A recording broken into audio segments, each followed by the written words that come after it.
ذکر کثیر کرنے کا حکم اس تناظر میں بھی ہے کہ جو زید ابن حارثہ کا واقعہ بنا اور اللہ کے حکم سے آپ نے زید کی متعلقہ زینب سے نکاح کر لیا، تو منافقین ایسے مواقع تلاش کرتے تھے، ان کا پروپیگنڈا شروع ہو گیا، باتیں شروع ہو گئیں کہ اپنے بیٹے کی بیوی سے نکاح کر لیا۔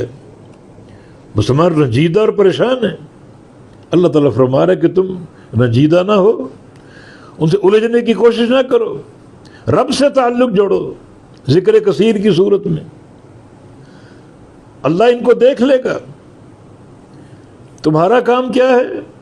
ان باتوں سے بالکل پہلو تہی برتو، رب تعالیٰ سے لو لگاؤ، رب تعالیٰ سے تعلق جوڑو، تو اللہ رب العزت اپنا فضل فرما دے گا، اور اللہ تعالیٰ تمہارے دلوں کو مطمئن کر دے گا۔ اللہ بذکر اللہ تطمئن القلوب، اللہ کے ذکر سے دلوں کو اطمینان ملتا ہے۔ تو یہ ذکر کے فائدے اور اس کی برکات،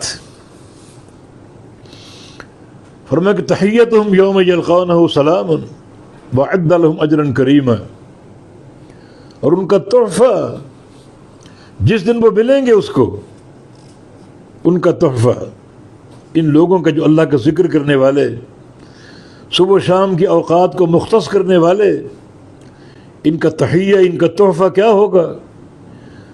یوم یلقون، جس دن اس کو ملیں گے، سلام، سلام ہوگا، اللہ سلام کہے گا۔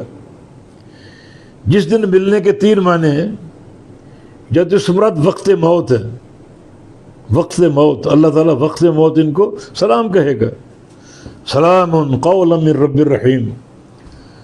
یا اس سے مراد قیامت کی ملاقات ہے، جب قیامت قائم ہوگی، رب تعالیٰ کے سامنے پیش ہوں گے، اللہ ان کو سلام کہے گا۔ یا اس سے مراد وہ وقت جب وہ جنت میں داخل ہوں گے تو سلام کی آوازیں آئیں گی اور بڑی سلامتی کے ساتھ جنت میں داخل ہو جائیں گے۔ اللہ مجھے اور آپ کو انہیں شامل فرما لے۔ تو یہ لوگ جو ذکر کثیر کرتے ہیں، ان کا تحفہ، ان کا تحیہ اللہ کی طرف سے کیا ہے؟ اللہ ان کو سلام کہے گا، اور وعد لہم اجرا کریما، اور تیار کیا ان کے لیے اجر کریم، بڑی عزت کا اجر ان کے لیے تیار کیا، بے مثل اجر، نہ کسی کان نے سنا، نہ کسی آنکھ نے دیکھا، نہ کسی دل پہ ان کا تصور ہوا، وہ اجر عظیم ان کو اللہ تعالیٰ عطا فرمائے گا۔